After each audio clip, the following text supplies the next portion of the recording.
Welcome to Almost Here, Round the Corner Future Technology podcasts with Richard Jacobs. Future technologies poised to transform our lives for better or worse are the focus of this podcast. Almost here means these technologies are now here and starting to be used, or just around the corner, from Bitcoin to artificial intelligence, 3D printing, blockchain, virtual reality, and more.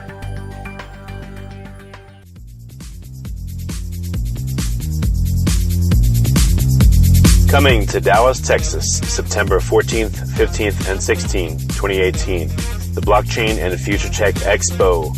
This is going to be a gigantic conference of over 5,000 people. We're going to be talking about blockchain and its applications. We're going to be talking about quantum computing, cybersecurity, artificial intelligence, and several other future technologies that are poised to and actually changing our lives as we speak. Here's why you should attend. As you may know, early adopters are the ones that investigated and profited from things like the gold rush in the 1800s, from the dot-com boom in the 1990s, from the internet boom in 2005, from the smartphone explosion in 2007, from the real estate boom that ended in 2008, and of course, from the Bitcoin boom that started in 2012. Early adopters act now. They don't wait till later. They go out west first. In their covered wagons, they find the biggest gold nuggets. If you consider yourself an early adopter and you want to find the biggest nuggets, then you owe it to yourself to attend this upcoming conference. Blockchain is going to affect how we control and store our medical data, how we send money around the world, how we bank, and more. But artificial intelligence, quantum computing, and cybersecurity will play a pivotal role in our lives as well. And that's why our next event, September 14th to the 16th at the Dallas Convention Center, is going to have not only 5,000 plus attendees, but will showcase blockchain, AI, cybersecurity, quantum computing, and more. You want to get in on the coming gold rush of future tech and opportunity as an early adopter. Don't be left out. To register, go to bftexpo.com. That's blockchainfuturetechexpo.com. Thank you. Hello, everyone. This is Chris with the Future Tech Podcast. My guest today is James Tabor with Media Protocol. Hey, James. How's it going today? Hi, Chris. I'm very well, thank you. Yourself? I'm great. Thanks for asking. James, tell us about your background and how you got involved with Media Protocol. So I've been in advertising in one way or another for the last 15 years, if not longer. I'm the kind of annoying kid. If you tell me a strap line or sing me a jingle from some sort of 80s TV campaign, I can probably tell you who it was, where I saw the ad by. And now, having spent some time in the industry, probably the underlying strategy that goes behind it. But about a decade ago, I started selling billboards and then working the digital and commercial rights. And I left the industry because I was getting frustrated by how inefficient and difficult it was to plan and buy media. Data was siloed in certain places. And around about this sort of time, other members of the team behind Media Protocol were doing the same sort of thing. And we started doing, one project where we were making it easier to plan and buy outdoor advertising. Another one, we were working with mobile phone data signals and beginning to try and start overlaying those with how you'd buy press or radio or TV and even digital. So we were doing big data before big data. We were doing AI before it became sort of a trendy buzzword for a bad big data project. And when myself and some other members of the team read the Ethereum protocol 2 years ago, it was like a light bulb going off in our heads that meant that this was kind of the missing piece of the puzzle about how you always kind of hit this barrier of how do you get people to do certain things that they have agreed that they're going to do. And I got involved with the guys probably about a year or so ago. We'd been lunch buddies in a co-working space from a couple of years back. And it wasn't just like the instance of, oh, we found this cool thing, let's drop everything. We had to have a seriously big think about where this fit into our frames of reference, how we could possibly, we knew we could do something with it, but it was working out what we were going to do with it. And actually, Media Protocols come from that sort of meeting of people trying to move along the journey, and it's the next logical step for us. It's also why we're still in the media and advertising industry. We didn't decide to take blockchain and jump into something else that we didn't necessarily understand. Okay. Now, you kind of alluded to the smart contracts involved with Ethereum. Were there more specifics that were involved in that attraction to the Ethereum platform? Well, for us, the Ethereum platform is such a great place to create what we would see as the POCs for what is such the new and emerging technology that's blockchain.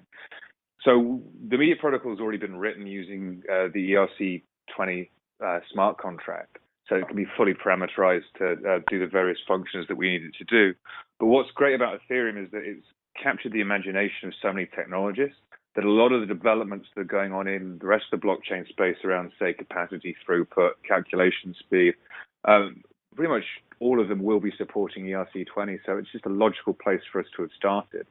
And there are other benefits that we see to it as well, especially in the UK. There's quite a large Ethereum meetup movement that was started really kicking off in London around sort of late 2015 through to like 2016, 17, and now 18. So there's a number of benefits there. Okay. Can you talk a little bit more about some of those benefits that you're seeing? Actually, I can't talk hugely in depth about Ethereum as a technology. I have to defer that one to my CTO. But a further background on me is that while I'm a history graduate, and while I've had about a decade working with technologists, there gets a certain point where I just can't carry on with great authority. So I'd hate to waste your listeners' time by listening to me expound on the wheres and why fors. What I can say as media protocol is that we've not married ourselves to a specific blockchain as yet, but ERC20 is what we expected to see most other projects supporting that as a jumping off point. That's where it appeals to us from a flexibility standpoint. I mean, to hark back to what we've been talking about as well, blockchain is part of a solution for us. It's not the solution. Media protocol has to deal with huge amounts of data, huge amounts of throughput, potentially huge amounts of calculations being run. And there are lots of different solutions out there that already do that far better. We can just use the blockchain for settling up what it is that people are trying to achieve. Okay. Well, let's talk more about what media protocol does. Mm-hmm. So kind of a background on that and what solution it's trying to come up with. So it would be great, Chris, if there existed a decentralized network that allowed people to create, promote, and share content and actually get recognized for their role in promoting it or sharing it or helping it grow or forming a tribe around it. Well, actually, that network does exist. It's called the internet. And the internet's been with us for quite a long time, but it's actually been broken, or our experience of it has been broken. It arrived and has grown so organically that we've ended up with the same media construct that we had before the internet existed, which is audience aggregation and actually data aggregation. So the first audience aggregation play was when a caveman drew on the side of a wall to sail one large woolly mammoth. And he drew on a particular cave wall because it's where other cavemen walked to and from the water hole or to go hunting. So he knew he had an audience. We see that same audience aggregation happening in subway stations and in airports with billboard contracts. Now, if we fast forward that to like radio stations or TV stations, radio plays or soap operas, that was how you got big sponsors involved because you created a captive audience. Now, fast forward to our modern day, and we've kind of got the Web 2.0. We are the product. We've got free, we've got big audience aggregation plays, big data aggregation models, such as Google and Facebook, who are claiming to own audiences. Now, they will say to an advertiser, much like, say, ITV, which is a UK TV channel, would say to Hovis back in the day, we have this audience, you should buy Coronation Street. They will come and say to a Nike or a Burberry or even yourself, we have this audience of people, you should be buying this. You should be buying some space, you should be promoting your content. And onto that, when you buy that space, you put one thing. Okay, you put a description, you might put a picture, but what you're actually going to be putting on there is an endpoint, is a URL, a way that brings people back to a piece of content that you want them to read, engage with, listen to, watch, and then share. So URLs allow you to basically, or HTTP allows you to define the flow of data between devices across the internet. And since we're all devices, because we're carrying smartphones and we're attached to our tablets and we're engaging via computers, we can use blockchain to track and bring clarity to the flow of data between devices, but also to award or attribute value via tokens to people doing what they say they're going to do. So, for example, Facebook claims that it owns an audience. It does have a large audience. It's got billions of people on there, but we don't exist on one channel. Now, let's say, Chris, that after this call, you and I are currently connected via email. Let's say you send me a link about something that we've been talking about. Now, I find that super interesting. I might then go and find another link in a browser, and I might find it via Facebook or something. I might actually then copy and paste that link and then email it back to you, or SMS it, or WhatsApp it, or write it on a bathroom wall. If I think that people I know are going to find this interesting, they're going to click that link, open it up, but then it's how do you get that understanding of who's responsible for driving more new engagement to it? Is this making sense? Yes. So that's what Media Protocol does. In a way, it's a smart contract. You can upload URLs that you have control of or you own. You can attribute value in the form of MPT against it, and then you're allowed to completely parameterize how and what percentage of tokens should be awarded to people for reading, liking, sharing once, sharing twice, answering surveys. And when I say parameterizable, when we were working with our blockchain architect, Joseph, who actually wrote the Decent protocol a couple of years ago, so he's got really good track record of the evolution of this space as well, we were saying, we were really tempted to kind of write in some hard-coded parameters. We had an opportunity, Martin, Tom, myself, Joseph, and Mark, to kind of build a new model in the way that we wanted to see the industry working. But we kind of said if we hard code stuff, we just replace one flawed biased model with another flawed biased model, because we don't know what all the answers are. So Media Protocol is being open sourced and made completely parameterizable because we want the industry to start experimenting with it to try and work out how best to use it and what its own future looks like, not a future dictated to by a bunch of people sitting in an office in London. Now, I'm curious, how does this, can you walk us through just a basic level idea of what's happening with the current system and what specific solutions are you doing to change that? So with the current solution, we will give money to a network, an audience, somebody who owns an audience, or possibly 2 or 3 different ones. We will buy space.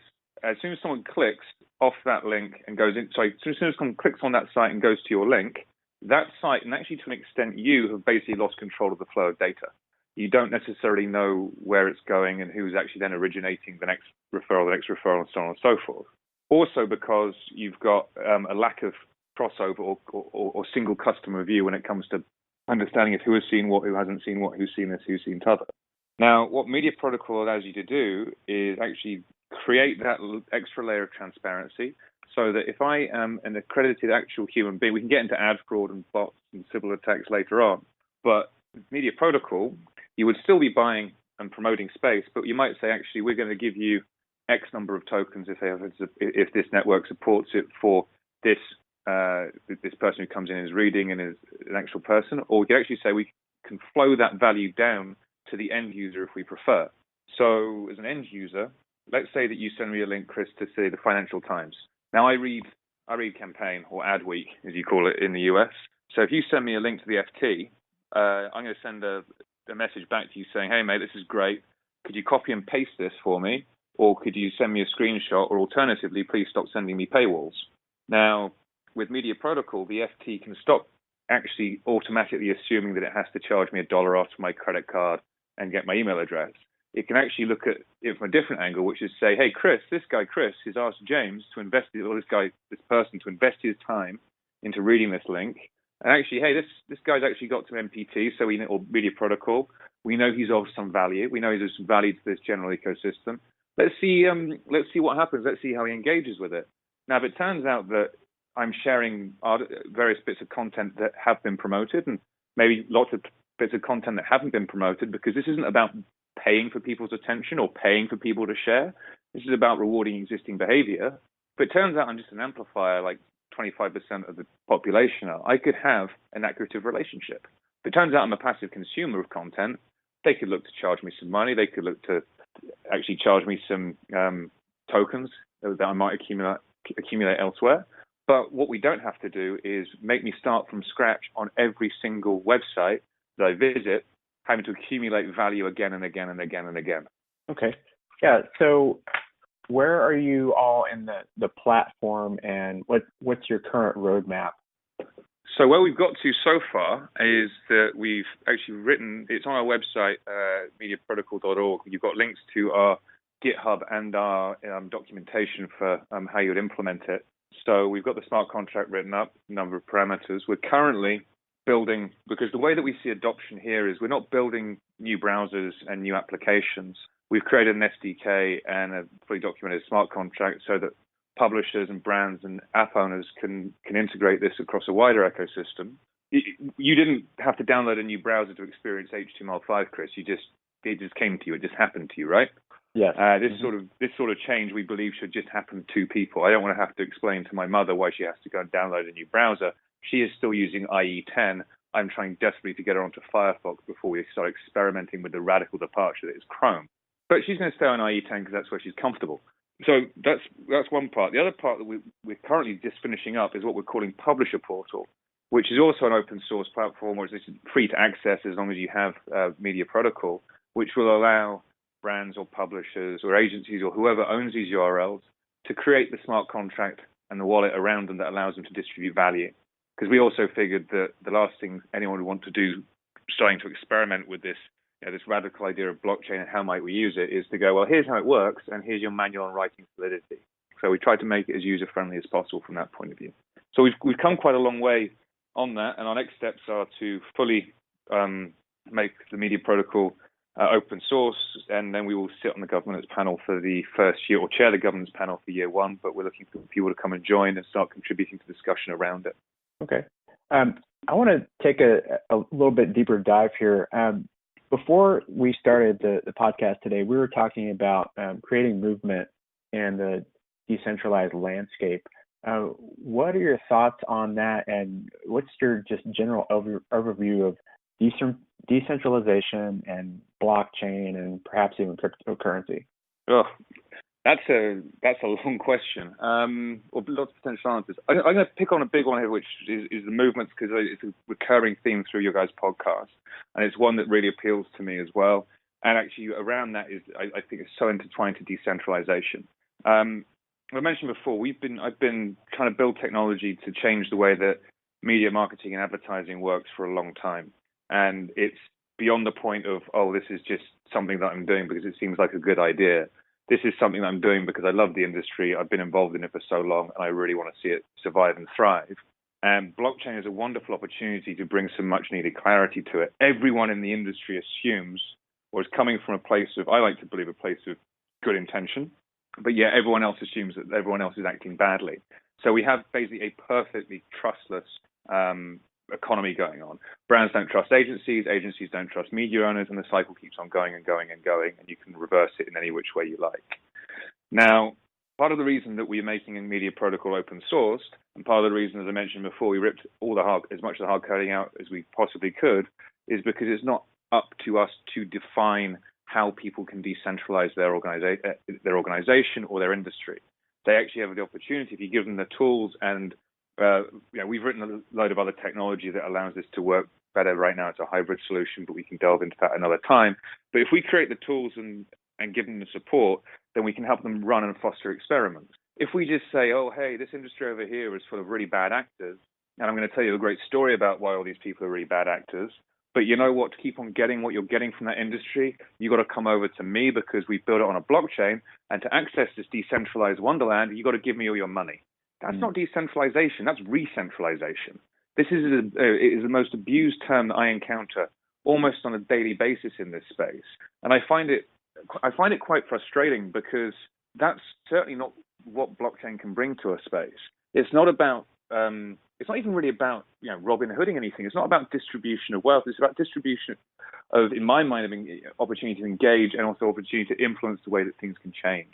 So yeah, that's my 2 cents on the decentralized part, and certainly around the movement. So what we're trying to do with our movement is that myself and Martin and Tom, who are sort of co-founders, but they're also co-founders of a business that incubated us called Kodak, and they're also partners in a crypto advisory business called TLDR. We've created a not-for-profit, another not-for-profit group, but a not-for-profit group called DFC, which stands for Digital Future Council. And what DFC does is it brings together marketeers and CMOs and heads of agencies and strategy with ad technologists and people involved in blockchain. Because I can count on the fingers of both hands, like the senior serious ad technologists who've gone and sat down with thought leaders in the brand space or the agency space and gone, so tell me about what you do. Why is brand and advertising important? Most of them have just sat there and gone, advertising doesn't work, I'm going to make you open 1% more email. But sadly, on the fingers of one hand, I can count the number of CMOs and heads of agencies who've ever gone and met up with serious technologists and gone, hey, how does your brain work? What do you think about something? Why didn't you talk to me about how we could work together? Let's explore how we could work together. When these people get in rooms, they talk around each other, not even or at each other. They don't talk together. And when you throw blockchain in the mix, it's just like throwing gasoline on that fire. So what DSC is designed to do is create this really kind of elite level of, and we've got 40 to 50 of the best CMOs or the high-profile CMOs in the world coming together. We've got some great thought leaders in the blockchain space coming together. We've got some great ad technologists coming together. And what we're looking to do here is create a movement around how does media advertising and marketing, how's it going to change? We haven't got all the answers. In fact, we probably don't have any of the answers clear yet. And if we do, they're probably going to be wrong. But that's how we believe we create a movement. Now, blockchain is one of the tools that can be used to address this. And media protocol is certainly one of the approaches that people can take. And that's how we're looking at trying to create a movement. Now you mentioned blockchain as one particular aspect. Are there others in the Digital Future Council discussion related to that? Yeah, I mean, AI, big data, personalization, privacy, security, brand safety, you name it. It's a huge, movable feast. And we know that obviously blockchain is something that a lot of people are very intrigued with at this point in time. It's something that I believe people should remain intrigued and engaged with for a very long period of time. But it's, if you're going to run recommendation engines and personalization platforms or better ways of engaging with people and understanding their preferences and managing their data safely, we have to involve quite a lot of non-blockchain technology, but that has to be able to be understood and integrated and put together in a thoughtful manner. With that big movable feast, do you think that blockchain is kind of the main course in that, or are things, equal size plates, if that makes sense, or what do you think the driver is in that? I mean, I would, whatever I would say, I think I'd be wrong in probably about I'd be proven wrong in probably about 5 minutes time. They serve different functions. So there's a great thing called, are you familiar with CardStack, which is Chris C's project? They're based out in New York. So have you read his blog on Tally, which is about basically how we could scale the number of calculations you could attribute to Ethereum by using mining rigs, using the GPU on mining rigs to basically go from fuzzy to precise analytics really, really quickly. That is a really badass example of taking really hardcore AI mass parallelization challenges, looking at a way of scaling something and using them to scale something else, which is incredibly useful to the business application or the real world application that you're trying to address. Now, it happens to use a blockchain mining rig as its hardware basis, but it's got about as much to do with blockchain technology as a cup of tea. But it has massive implication and application to the space because it suddenly means that you can actually carry serious amounts of data and throughput on sidechains or in other ways. So we at the moment in the early POCs for media protocol use blockchain simply for settlement. Everything else is being run off chain, but it's going to depend how this technology develops. I mean, yeah. Okay. What do you think are maybe some developments that will happen in the next year or so in this area? I believe we're going to see some fundamental breakthroughs, and I mean amazingly fundamental breakthroughs in capacity and throughput, both in transaction volume and size and potential compute as well. And it's not going to be anything that I think we currently have on our radar. It's not going to be the orders of like, oh, we've made it to 5 digits of transactions per second and single second block times. It's going to be kind of order of magnitude. I think we're getting that close to an inflection point in the development of blockchain technology. There's going to be something seriously significant that is going to then make it really carry over to the mainstream. There are plenty of people out there who've treated, and I believe correctly, have treated things like Ethereum as wonderful proofs of concept, wonderful ways of looking at something, and have used it as a jumping off point or a starting point to accelerate their own thinking. And I think there's going to be something massive happening. So speaking kind of in that sense, with going back to the adoption piece, and you mentioned, your mother using Internet Explorer 10. What do you think it is that will bring about that mass adoption and perhaps to, people like our parents? Well, the mass adoption is going to come from accepting that, existing in the way that our point of view is like the internet is an amazing thing. digital advertising, everything is digital now. It's kind of changed the way that this industry works and the way that the world consumes. We don't need to rip it up again and reimagine it on blockchain. I think it's the opportunity to accept that the infrastructure is already there, and we have the ability to bring that to people's wider experiences. We don't need to create new applications or new locations for people to go. We need to look at who is already either there or has got a good opportunity or has a good avenue in, and then work with them to bring it to adoption. So yeah, in our instance, like if you're a large publisher, if you're a large advertiser, if you're a large agency or whoever, you could look to utilize media protocol. As a result, my mother could experience it by clicking on her account icon in on, say, a newspaper website in IE10, and it goes, oh, hey, Mrs. Tabor, you have 100 of these tokens. Oh, what does that mean? Oh, it means you can access some content, which we would normally charge you for, or we give you a discount off your subscription.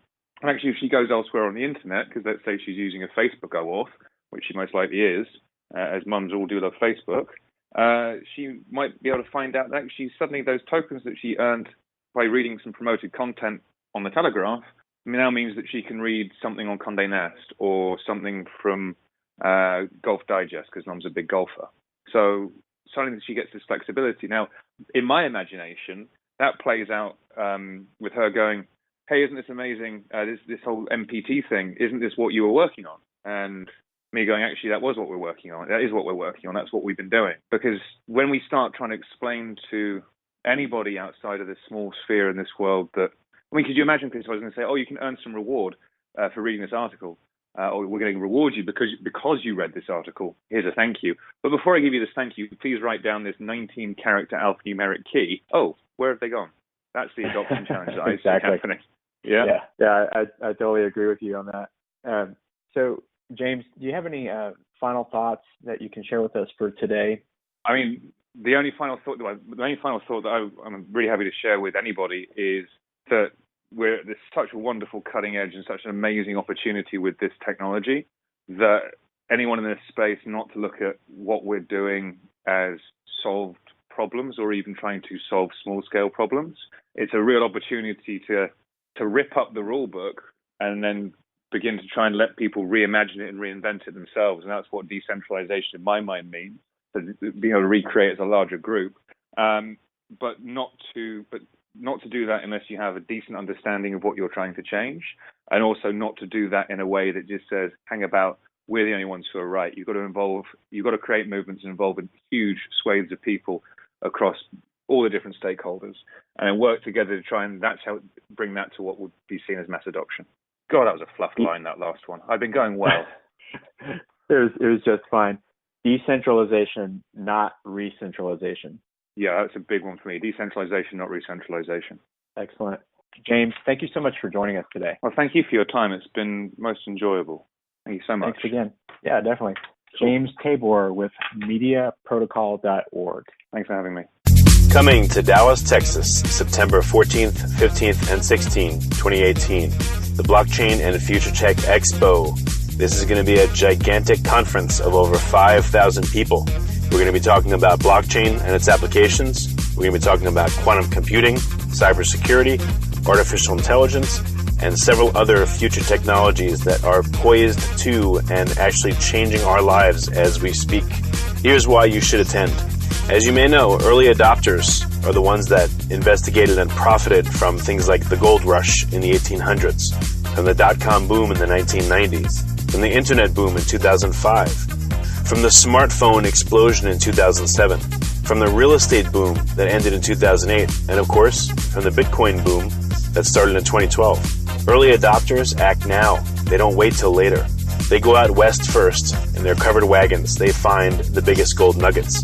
If you consider yourself an early adopter and you want to find the biggest nuggets, then you owe it to yourself to attend this upcoming conference. Blockchain is going to affect how we control and store our medical data, how we send money around the world, how we bank, and more. But artificial intelligence, quantum computing, and cybersecurity will play a pivotal role in our lives as well.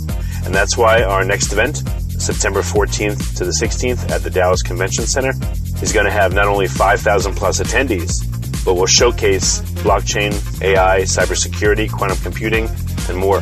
You want to get in on the coming gold rush of future tech and opportunity as an early adopter. Don't be left out. To register, go to bftexpo.com. That's Blockchain Future Tech Expo.com. Thank you.